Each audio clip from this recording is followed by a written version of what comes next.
চিন্তা করেছিলাম তার 2-3 দিন পরে আপনাদের দাওয়াত দিব, কিন্তু সেই দাওয়াতও আমি আসতে পারি নাই। আমার হঠাৎ করে ডিসেন্ট্রি হয়ে গিয়েছিল। আমি 7 দিন ছিলাম অসুস্থ।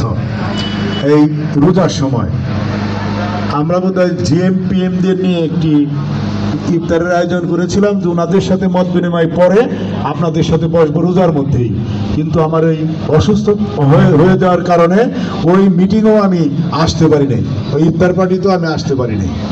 এই জন্য দেরি হয়েছে। ঈদের পরেও আমি আবার দেশের বাইরে গিয়েছিলাম। এই নানান প্রতিকূলতার কারণে আপনাদের সাথে আমি আর বসতে পারি নাই। এজন্য আমিও আন্তরিকভাবে দুঃখিত। এটা ভাবার কোনো কারণ নাই যে আমি আপনাদের ভুলে গেছি। আমি কিন্তু অকৃতজ্ঞ মানুষ না। আমি আমার নির্বাচন যারা করেছে তারা, আমি বলবো না যে বিভিন্ন সমাজের তারা খুব প্রভাবশালী মানুষ, আমি সেটা বলবো না। প্রভাবশালী মানুষরা আমাদের পক্ষে নির্বাচন করেই নাই। খুব কম মানুষ আছে, খুব কম মানুষ আছে প্রভাবশালী মানুষ আমাদের পক্ষে করেছে, এরকম হাতে গোনা কয়েকজন।